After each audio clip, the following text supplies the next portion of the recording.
Halo teman-teman sejawat perawat semuanya, berjumpa lagi dari Komite Keperawatan. Pada saat ini kita akan sharing mengenai model praktek keperawatan profesional atau MPKP, khususnya di bagian metode yang tim. Karena metode ini adalah metode yang banyak digunakan di ruang-ruang yang ada di rumah sakit kita. Untuk teman-teman semuanya, jangan bingung mengenai apa tuh sebetulnya MPKP. Apakah dia berbeda dengan MAKP? Enggak ya. Jadi untuk istilahnya saja ini yang berbeda. Untuk MPKP sendiri itu adalah model praktek keperawatan profesional, sedangkan untuk MAKP adalah model asuhan keperawatan profesional. Dan keduanya ini adalah hal yang sama, bahkan jenis-jenis di dalamnya juga sama, gitu ya. Nah, di kesempatan sharing pada saat ini, saya ingin membagikan beberapa pengetahuan yang saya dapatkan dengan harapan bahwa ini dapat diterapkan atau dikerjakan di tempat teman-teman semuanya melakukan asuhan keperawatan kepada pasien. Nah, untuk memulai kegiatan pada saat ini, saya mau menjabarkan sedikit beberapa pokok bahasan yang nantinya kita akan belajar bersama-sama pada kesempatan di hari ini, gitu ya. Nanti ada beberapa hal yang akan saya sharingkan, nggak banyak ya teman-teman. Kelihatannya ini ada beberapa hal, tetapi itu semuanya nanti sedikit-sedikit saja supaya teman-teman juga tidak jenuh untuk mengikuti diklat internal dari Komite Keperawatan. Ya, jadi yang akan saya sharingkan ini nanti kita akan belajar dulu mengenai pendahuluannya dulu. Kenapa harus ada MPKP gitu ya. Kemudian kita akan belajar mengenai definisinya terlebih dahulu. Lalu kita juga akan mengetahui komponen-komponen dalam MPKP, itu nanti ada 5, saya akan jelaskan di slide berikutnya. Kemudian bagaimana dengan konsep MPKP tim itu sendiri, ya kita mulai masuk ke khususan di metode yang tim itu. Kemudian beberapa tanggung jawab di dalam MPKP tim. Jadi anggota apa saja yang ada di dalam MPKP tim tersebut dan dia pegang peranan apa saja di dalamnya, itu nanti kita akan bahas pada bagian tanggung jawab di dalam MPKP tim. Kemudian juga akan membahas mengenai kelebihan dan juga kelemahan dari MPKP tim tersebut. Dan yang terakhir, ini biasanya yang paling ditunggu-tunggu adalah penutupnya seperti apa. Jangan lupa nanti setelah selesai melihat video ini, ada beberapa soal yang harus dijawab sebagai evaluasi dari kegiatan diklat internal Komite Keperawatan ini. Ya, sebagai pendahuluannya adalah sebetulnya perawat ini sudah ada sejak lama sekali, gitu ya. Cuman peranan mereka, diakuinya mereka di dunia itu masih belum lama, masih belum dalam artian tidak tren setrennya seorang profesi dokter, gitu ya.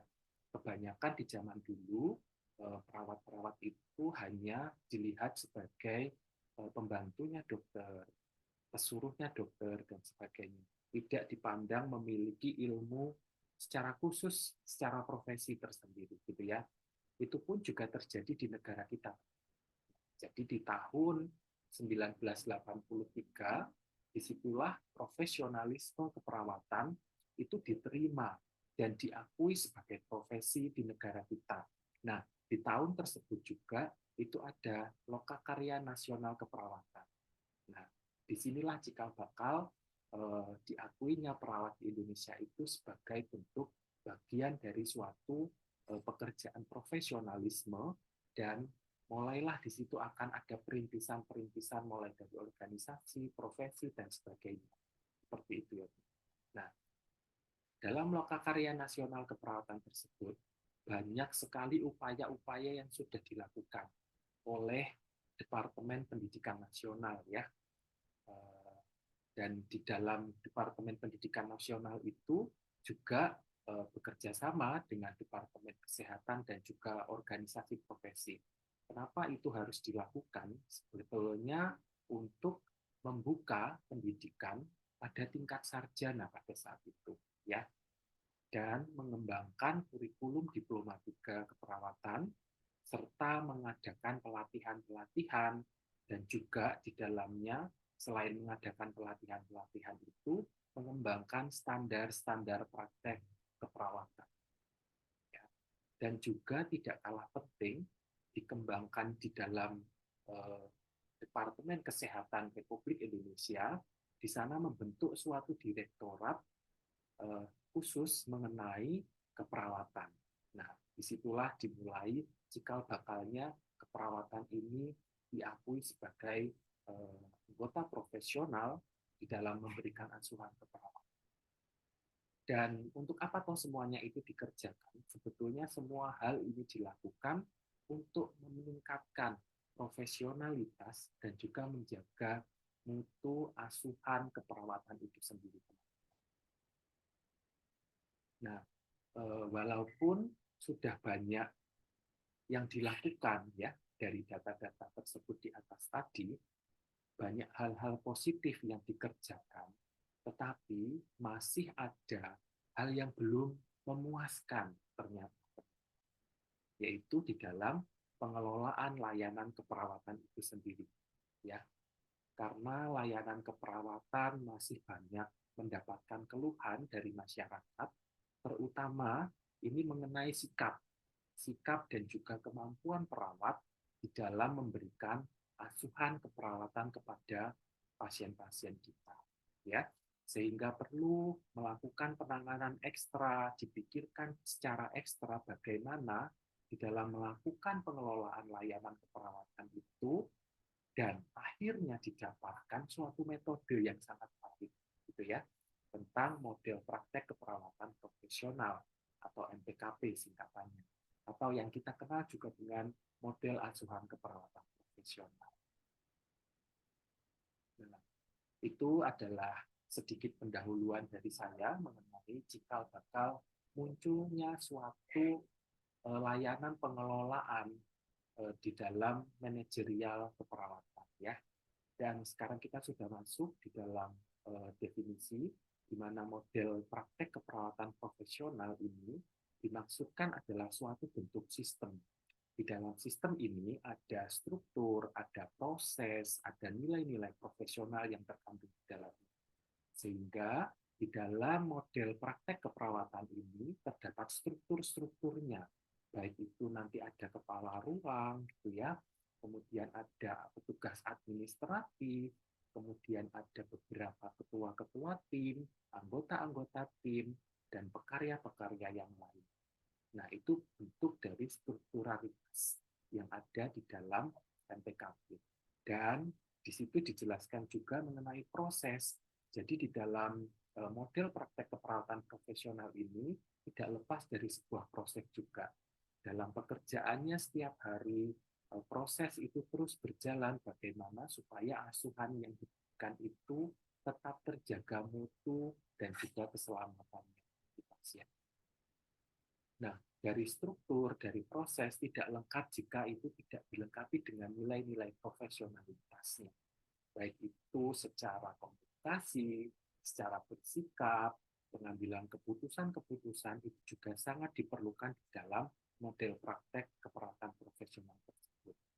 Yang memungkinkan seorang perawat profesional itu mengatur pemberian asuhan keperawatan termasuk memperhatikan lingkungan rawat inapnya, ya, yang dapat menopang pemberian asuhan tersebut, gitu ya. Karena ada beberapa hal studi yang mengatakan bahwa lingkungan yang nyaman, lingkungan yang bersih bisa meningkatkan atau mempercepat kesembuhan atau proses kesembuhan dari pasien yang kita rawat. Nah, pengertian ini saya ambil dari Howard dan juga Woods di tahun 96 di dalam Sipaurus tahun 2000, gitu ya. Sedangkan model asuhan keperawatan profesional atau MAKP yang kita sering dengar itu juga merupakan suatu kerangka kerja yang mendefinisikan 4 unsur. Yang standar, proses keperawatan, pendidikan keperawatan, dan sistem dari MAKP itu sendiri. Standar sama, jadi kita harus punya standarnya. Kalau kita bikin model asuhan keperawatan seperti apa, kita harus bikin standarnya terlebih dahulu. Proses keperawatan seperti yang kita tahu, mulai dari pengkajian, diagnosis keperawatan, intervensi, implementasi, dan juga evaluasi. Ya, itu. Kemudian juga diperlukan suatu pendidikan di dalam keperawatan. Jadi memang tindakan-tindakan profesional asuhan keperawatan itu juga tidak lepas dari tingkat pendidikan keperawatan itu sendiri. Dan diharapkan kita sebagai perawat juga terus meningkatkan ilmu, pengetahuan, keterampilan, dan juga tingkat pendidikan kita.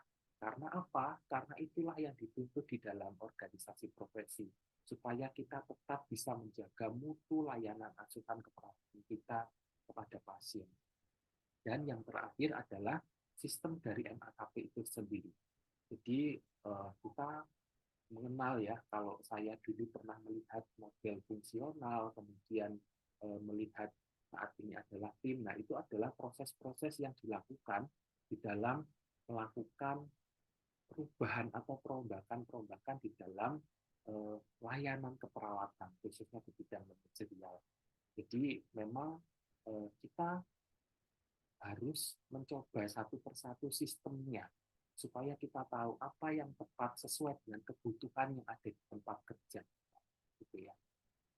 Oke, sekarang kita masuk ke 5 komponen di dalam model praktek keperawatan profesional, di mana 5 hal tersebut sangat menopang untuk model atau asuhan di dalam MPKP ini dapat berjalan dengan baik. Yaitu yang pertama tentang nilai-nilai profesional, pendekatan manajemen, metode pemberian asuhan keperawatan, hubungan profesionalitas, ya, serta sistem kompensasi dan juga penghargaan. Kita akan lihat setelah ini satu persatu saya akan bahas. Ya, yang pertama itu mengenai nilai-nilai profesional. Nah, sebagai seorang perawat yang memberikan asuhan kepada pasien-pasien kita, kita perlu melihat nilai-nilai profesional yang ada, ya, seperti nilai-nilai penghargaan otonomi klien. Jadi kita harus menyadari bahwa pasien itu juga memiliki kebebasan di dalam menyampaikan apa yang dia rasakan, menyampaikan pendapat mereka di dalam proses asuhan yang kita berikan. Gitu ya. Kita harus menghargai nilai-nilai yang ada di klien tersebut, karena memang pasien itu adalah manusia, bukan suatu barang mati. Mereka memiliki otonominya masing-masing. Gitu. Dan kita juga harus menghargai dari pasien tersebut. Setiap keputusan-keputusan yang pasien atau keluarga itu ambil, kita harus menghargai. Gitu ya. Kita bisa melakukan adalah memberikan edukasi, memberikan pengertian kepada mereka, sehingga dari apa yang mereka miliki sebagai otonomi dari klien tersebut, mereka akan menimbang-nimbang, oh, dari pendapat saya begini, ternyata dari masukan petugas kesehatannya begini, dia akan menjadi pertimbangan-pertimbangan sehingga dia bisa mengambil suatu keputusan di dalam pelayanan atau asuhan keperawatan pasien. Ya. Kemudian melakukan yang terbaik bagi pasien.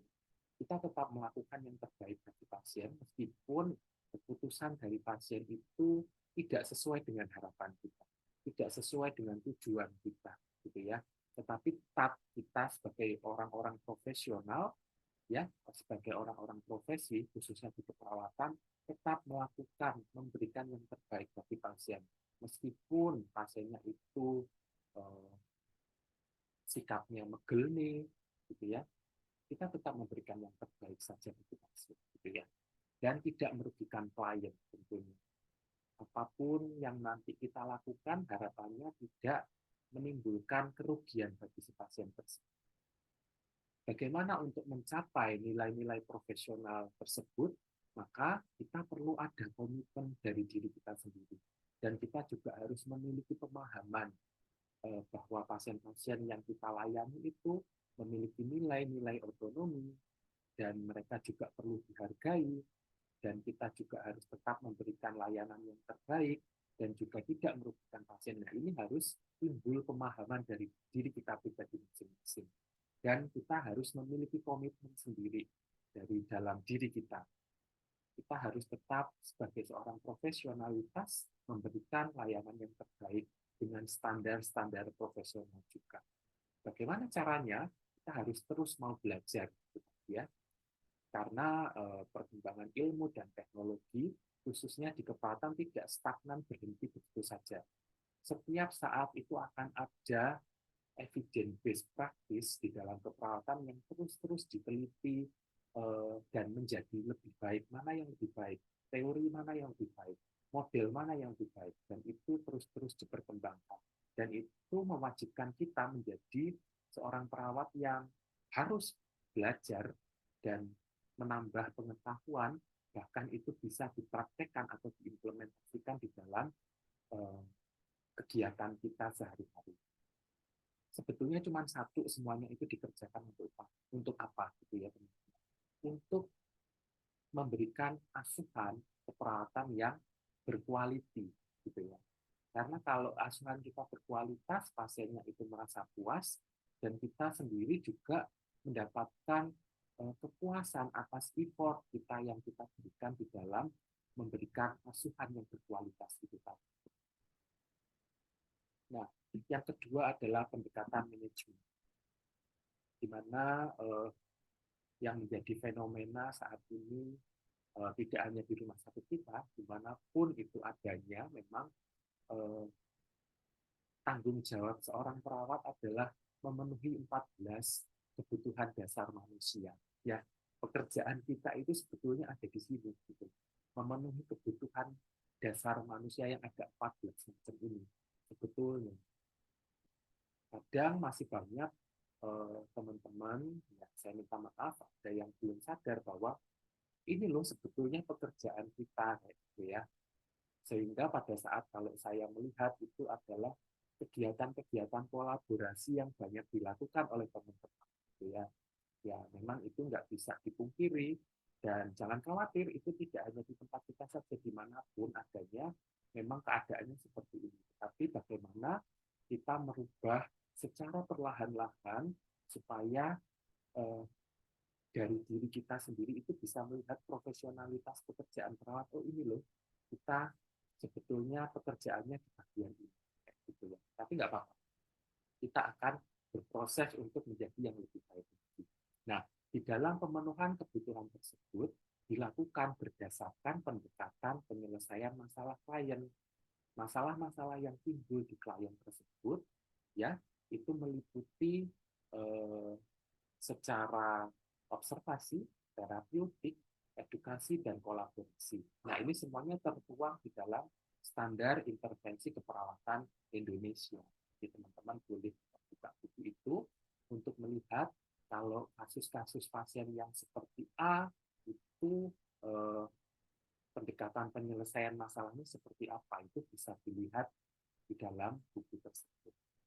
Nah, sedangkan luas cakupan dari tindakan-tindakan keperawatan ini dilakukan 24 jam penuh.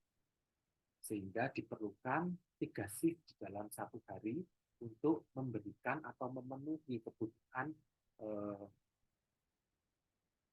keluhan-keluhan dari pasien ini, permasalahan-permasalahan dari pasien ini, yang dalam bentuk 14 kebutuhan dasar manusia itu tadi. Sehingga dalam hal tersebut memerlukan pendekatan-pendekatan manajemen supaya tugas dan tanggung jawab perawat dapat berkesinambungan serta dilakukan secara maksimal. Dan ini adalah yang ketiga mengenai metode pemberian asuhan keperawatan. Ada beberapa metode yang digunakan, yaitu yang pertama metode fungsional, yang kedua adalah metode kasus, yang ketiga adalah metode tim, dan yang terakhir adalah primer. Nah, dari metode fungsional ini, sebetulnya pemberian asuhan keperawatan itu dalam bentuk orientasi tugasnya. Kalau dia tugasnya bagi obat, dia bekerja berfungsi sebagai petugas memberi obat saja. Kalau dia itu tugasnya sebagai rawat luka, ya sudah, tugasnya dia adalah merawat luka. Semua pasien yang berluka-luka, dia lakukan rawat luka. Sedangkan kalau metode kasus itu adalah dalam bentuk berbanding rasio ya modelnya, satu perawat dengan satu pasien atau satu kasus. Nah, kasus ini akan diberikan asuhan keperawatan oleh seorang perawat sampai dia tuntas. Kemudian yang berikutnya adalah metode tim. Jadi ini kerjanya dalam bentuk tim, satu ruangan dalam satu shift itu ada minimal 2 tim, ya, di mana di dalamnya itu bekerja dengan tenaga profesional, ya. Kemudian ada tenaga teknikal dan ada pembantu-pembantu di sini dalam artian itu bisa pentas, bisa pekarya seperti itu. Kemudian yang terakhir adalah metode primer, di mana satu perawat itu sebagai PPJA. PPJA itu adalah penanggung jawab asuhan, ya, dan dibantu oleh beberapa perawat dalam pelaksanaannya. Nah, metode primer ini yang terakhir ini itu sering dikenal dengan metode the breadth of keperawatan primer. Ini yang paling puncak sering disebut sebagai keperawatan profesional itu dari metode primer ini. Ya, jadi ada satu PPJA yang dibantu oleh beberapa rekan-rekan perawat untuk memberikan asuhan keperawatan kepada pasien. Nah, yang keempat adalah hubungan profesional. Nah, hubungan profesional ini di dalam memberikan suatu asuhan kepada klien itu dilakukan oleh beberapa tim kesehatan. Nggak cuma melulu dokter saja, nggak cuma melulu perawat saja, tetapi di sana ada multidisiplin ilmu, ya.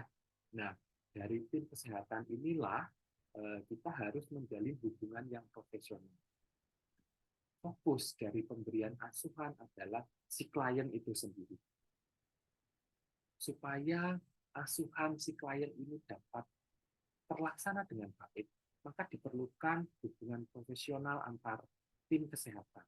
Ya, nah hubungannya itu seperti apa? Yaitu berkolaborasi antar tim kesehatan tersebut. Supaya apa? Terjadi sinkronisasi dari semua tindakan tim kesehatan. Tindakannya dokter begini, keperawatan begini, ahli gizi begini, farmasis begini, supaya dari beberapa profesi ini terjalin sinkronisasi yang baik sehingga kebutuhan pasien itu dapat terpenuhi dengan baik juga. Makanya di sini khusus di hubungan profesional ini kita perlu mampu berkolaborasi dengan baik untuk menciptakan hubungan yang kolaborasi yang baik, dan dengan adanya kolaborasi yang baik ini, hubungan yang baik ini akan menimbulkan hubungan profesional di dalam pemberian asuhan kepada klien. Yang terakhir adalah sistem kompensasi dan juga penghargaan. Nah, di dalam suatu layanan profesional khususnya ya, memang seorang profesional itu punya hak atas kompensasi dan penghargaan. Ya. Nah, kompensasi yang didapatkan paling wajib itu imbalan dari kewajiban profesi, gaji. Ya. Jangan sampai ada penundaan gaji dan sebagainya. Itu nggak benar. Ya. Sedangkan untuk tunjangan, remunerasi, jasa, snack, asuransi, dalam artian ini asuransi kesehatan dan asuransi kerja, itu adalah sesuai dengan kesepakatan pihak institusi pemberi kerja. Jadi itu adalah sesuai dengan kesepakatan. Tetapi teman-teman, yang wajib di sini adalah gaji sebagai imbalan profesional.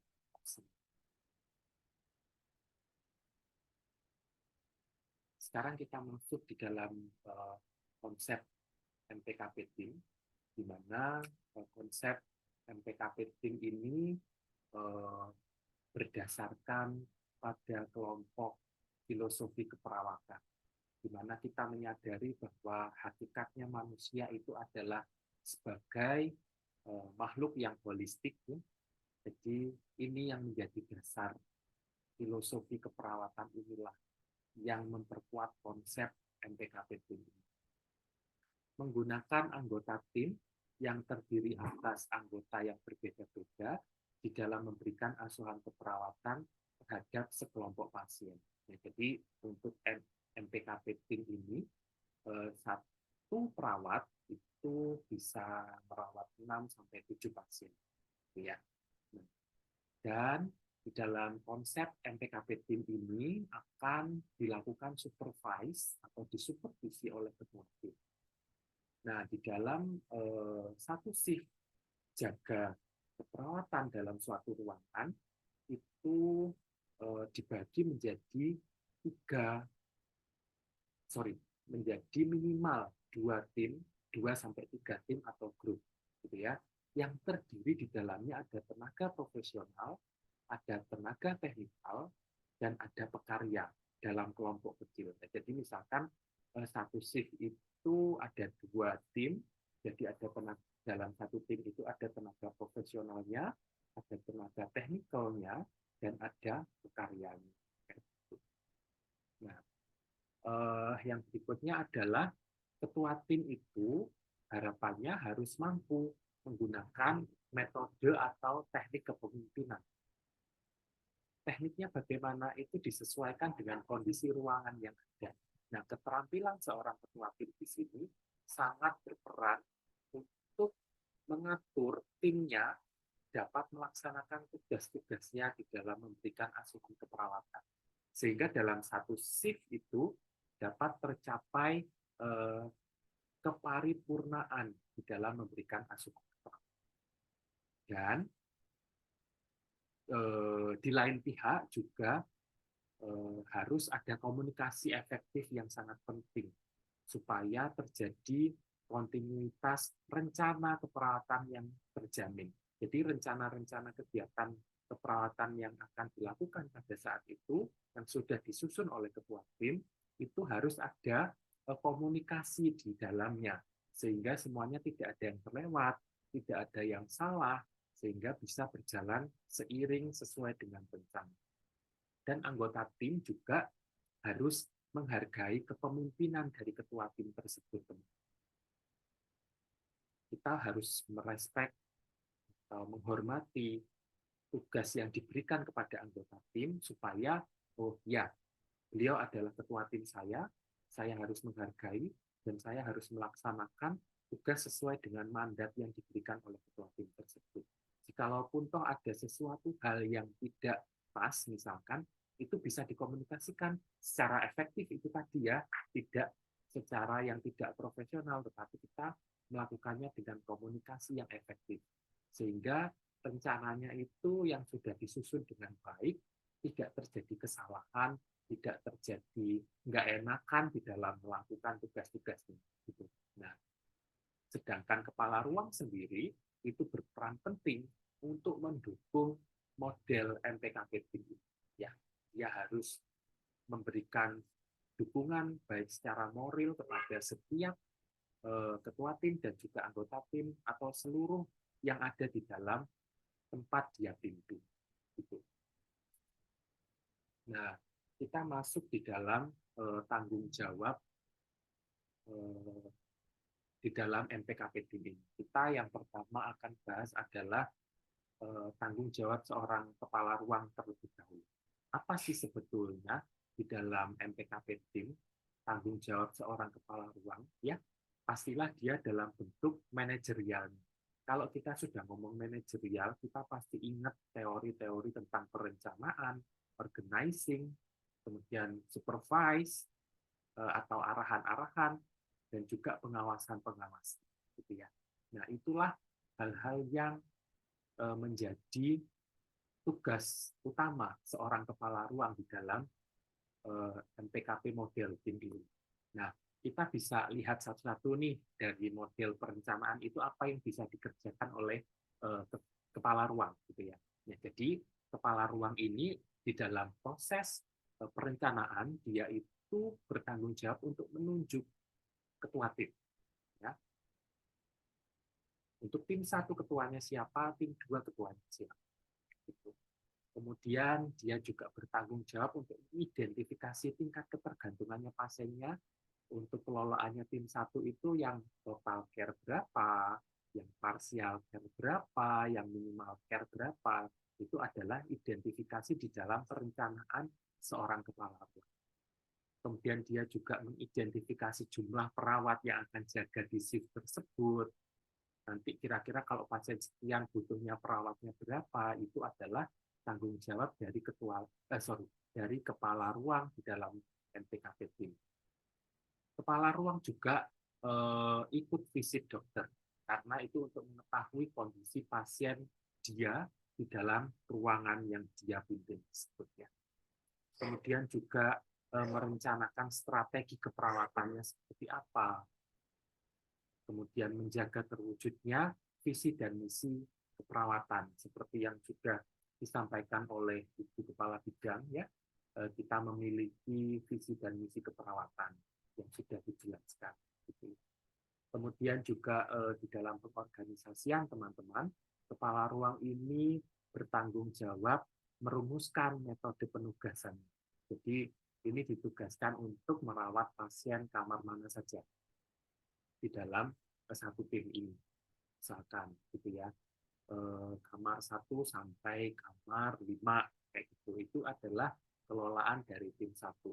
Nah, nanti yang merencanakan asuhan keperawatannya adalah ketua tim, yang melaksanakan itu dibantu oleh anggota timnya. Kayak gitu, teman. Untuk metode NPKP ini. Kemudian juga membuat rincian tugasnya. Hari ini rincian tugasnya apa saja, itu dibikin oleh kepala ruang. Kemudian mengatur tenaga keperawatan, mengatur dan mengendalikan logistik di ruangan tempat dia mengelola oleh kepala ruang tersebut. Kemudian juga mengidentifikasi jika terjadi suatu masalah dan mencarikan solusinya, gitu ya. Kemudian di dalam pengarahan itu kepala ruang memberikan pengarahan kepada ketua tim, memberikan motivasi-motivasi kepada setiap perawat-perawat yang dia pimpin, memberikan informasi hal-hal yang penting, misalkan di dalam suatu rapat ada informasi penting, yaitu harus disampaikan terlebih dahulu, nggak harus menunggu untuk rapat bulanan, misalkan kayak gitu. Itu adalah bentuk pengarahan diberikan oleh kepala ruang. Kemudian juga di sini kepala ruang bertanggung jawab untuk meningkatkan kolaborasi dengan tim-tim yang lainnya. Nah, untuk di bagian pengawasan itu sendiri dapat melalui komunikasi secara langsung kepada keperawatan yang di bawah pimpinan dia, atau bisa juga melakukan supervisi, kita bisa menggunakan checklist dan sebagainya. Banyak hal yang bisa dikerjakan. Oke, kita sekarang masuk ke dalam ketua tim, di mana ketua tim itu bertanggung jawab membuat suatu perencanaan asuhan yang akan dilakukan dalam shift dia berjaga saat ini. Ya.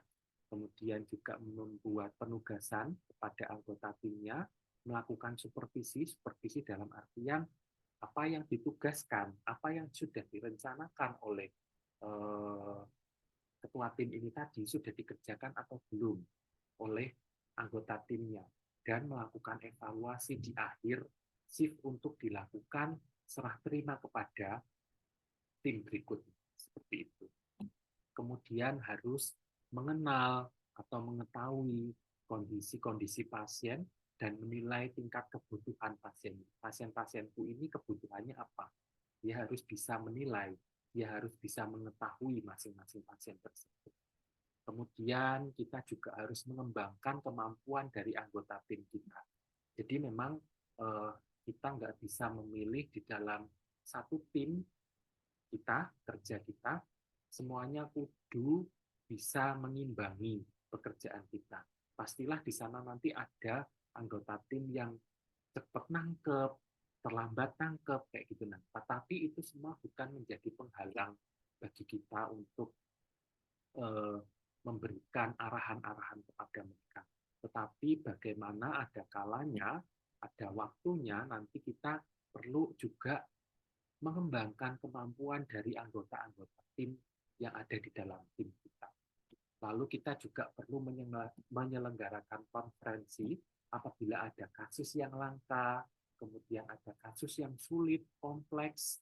Nah, itu bisa kita lakukan konferensi sebagai ilmu tambahan atau apa ya istilahnya melakukan sharing kepada rekan-rekan sejawat keperawatan kita. Nah, sekarang kita masuk di dalam tanggung jawab seorang anggota tim. Kita sebagai anggota tim memberikan asuhan keperawatan kepada pasien di bawah tanggung jawab kita. Dan kita juga harus bekerja sama dengan anggota tim. Ya, saya ada di tim 1, saya harus bekerja sama dengan baik di dalam anggota tim tersebut dan tidak melupakan kemungkinan juga hal-hal yang lain terjadi, misalkan kita harus bekerja sama dengan tim sebelah kita, gitu ya. Jadi kita membangun suatu kerjasama yang baik di dalam tim kita dan juga di tim lain di luar tim kita. Dan kita memberikan laporan kepada ketua tim kita karena rencana yang sudah dibuat oleh ketua tim tadi sudah saya kerjakan dan hasilnya seperti ini. Itu akan dilaporkan kepada ketua tim dan ketua tim akan membuat dokumentasi seperti itu ya. Itu adalah kerjasama tim yang baik. Nah, di dalam suatu metode pastilah ada kelebihannya, ada kekurangannya juga. Nggak ada yang semuanya itu sempurna, itu nggak ada. Semuanya pasti ada kelebihannya yang menonjol, ada kekurangannya yang membuat minus di dalam suatu tim tersebut. Nah, kita akan bahas mengenai kelebihan dan juga kelemahan dari MPKP tim. Yang pertama, kalau mengenai kelebihan di dalam MPKP tim itu memungkinkan suatu pelayanan keperawatan yang menyeluruh, gitu ya. Kemudian juga mendukung pelaksanaan proses keperawatan. Jadi mulai dari pengkajian sampai evaluasi itu terdukung dengan baik di dalam MPKP tim ini. Memungkinkan juga ada komunikasi yang baik di dalam satu tim tersebut. Kalaupun toh nanti di dalamnya itu ada konflik yang terjadi, itu akan mudah diatasi karena komunikasi itu terjadi di dalam tim dan memberikan kepuasan juga kepada anggota tim. Oh, saya sudah mendapatkan perencanaan-perencanaan dari ketua tim. Oke, saya akan melakukan sesuai dengan rencana yang sudah dibikin. Dan kalau itu berhasil, itu akan menimbulkan kepuasan-kepuasan tersendiri dari anggota tim tersebut. Gitu ya. Kalau kelolaan kita tidak ada masalah, semuanya berjalan dengan lancar, meskipun ada konflik di dalamnya, tetapi kita bisa memecahkan dan juga bisa menyelesaikan, kita akan menjadi tim yang solid, dan itu merupakan suatu kepuasan dan enjoyable dari masing-masing perawat di dalam melakukan asuhan keperawatan. Kemudian kalau kita bicara tentang kelemahan dari MPKP tim ini ada beberapa yang saya dapatkan ya. Jadi komunikasi antar anggota tim itu biasanya paling banyak dilakukan itu dalam bentuk konferensi tim, dan ini memerlukan suatu waktu ya, dan sulit dilakukan kalau itu terjadi waktu yang sibuk. Itu pasti kita nggak bisa dapat waktunya kapan untuk melakukan konferensi tim ini yang terjadi komunikasi di dalam. Tetapi diharapkan dalam kegiatan sehari-harinya itu ada komunikasi yang muncul di dalam satu wadah anggota tim tersebut. Anggota tim dengan anggota tim dengan ketua tim, itu harapannya dalam satu shift pekerjaan itu ada komunikasi yang baik sehingga setiap permasalahan, persoalan itu bisa terselesaikan dengan baik. Kemudian perawat yang tidak terampil berlindung pada perawat lain yang lebih terampil. Nah, di sini seperti tugas dari ketua tim atau tanggung jawab ketua tim tadi itu, bagaimana harus mengetahui kemampuan anggota timnya dan meningkatkan kemampuan-kemampuan yang dimiliki oleh anggota tim, mengembangkan. Dan dari anggota tim itu sendiri juga harus memiliki komitmen dan juga kesadaran diri. Oh, saya harus cepat beradaptasi dengan lingkungan pekerjaan saya. Saya juga harus memastikan langkah atau alur-alur pekerjaan di tempat saya bekerja ini seperti apa. Nah, itu harus dipelajari. Bahkan pasti setiap orang memiliki metodenya sendiri, bagaimana caranya supaya saya bisa beradaptasi dengan cepat, dengan tepat di dalam suatu tempat pekerjaan itu, dan saya bisa bekerja sama, bahkan saya harus mengimbangi cara kerja saya dengan teman-teman saya yang lain. Begitu ya. Dan akuntabilitas di dalam tim agak sedikit kabur memang. Terkadang ada beberapa hal secara akuntabilitas itu tidak bisa kelihatan, karena kan yang merencanakan semuanya oleh ketua tim, pelaksanaannya itu nanti dibantu oleh anggota tim. Ada beberapa hal yang kadang terlalu sibuk, kita cuma mendapat laporan dari anggota tim saja, tetapi tidak melihat secara pasti satu persatu dari kegiatan yang sudah dilakukan tersebut. Nah, harapannya meskipun di sini di secara teori itu dimunculkan akuntabilitas dalam tim itu kabur, harapannya pada saat kita apply di dalam pekerjaan kita sebagai ketua tim, meskipun kita sudah dapat laporan nih dari anggota tim kita, tapi untuk rencana ini sudah dikerjakan, rencana itu sudah dikerjakan, evaluasinya begini nih hasilnya.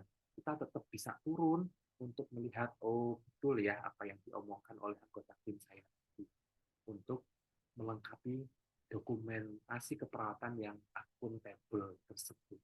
Gitu. Oke, nggak terasa ya sudah sampai di penutup. Jadi model praktek keperawatan profesional ini merupakan penataan struktur dan juga proses sistem di dalamnya di dalam memberikan asuhan keperawatan. Jadi dari bentuk mulai struktur tenaga perawatnya berapa, berperan sebagai apa, kemudian prosesnya dari pengkajian sampai evaluasi itu bagaimana, itu di cover lengkap di dalam bentuk model praktek keperawatan profesional. Nah, supaya implementasi dari MPKP ini memberikan dampak yang optimal, maka perlu disertai dengan implementasi substansi keilmuan keperawatan. Makanya di awal tadi bahwa kita harus terus memiliki kemauan untuk belajar, berproses dengan baik. Karena dalam implementasi MPKP ini diperlukan suatu keilmuan-keilmuan keperawatan untuk menunjang atau menyokong berjalannya MPKP ini dengan baik, ya. Karena tidak dipungkiri bahwa ilmu keperawatan itu setiap saat pasti ada perubahan-perubahan yang baik. Karena kita mau keperawatan itu semakin maju, semakin berkembang, kita harus terus belajar untuk meningkatkan keilmuan keperawatan kita. Dan yang terakhir adalah kerjasama di dalam tim pada MPKP sangatlah diperlukan untuk tercapainya kesinambungan pelayanan keperawatan. Ini adalah daftar pustaka yang saya gunakan. Jikalau teman-teman ingin membaca-baca lagi, disilahkan ya, karena di sana banyak sekali ilmu, karena kita tahu buku, ilmu, membaca, itu semua adalah jendela dunia, jendela pengetahuan, supaya kita tidak seperti katak yang di dalam tempurung. Di luar sana banyak ilmu-ilmu yang baru, yang sangat bisa bermanfaat kita terapkan di dalam pelayanan keperawatan. Oke, terima kasih. Itu yang bisa saya sharingkan kepada teman-teman. Di sini saya tidak ada niatan untuk menjudgment apa-apa, tetapi saya cuma ingin berbagi, sharing ilmu pengetahuan yang saya miliki, dan harapannya adalah ini bisa menolong teman-teman, membantu teman-teman di dalam melakukan pengelolaan keperawatan, khususnya di dalam memberikan asuhan keperawatan kepada pasien untuk menjadi lebih baik dan lebih profesional tanpa mengesampingkan mutu dan juga keselamatan pasien. Sekian dari saya yang bisa saya sampaikan. Saya mengucapkan selamat, sampai jumpa lagi di lain kesempatan.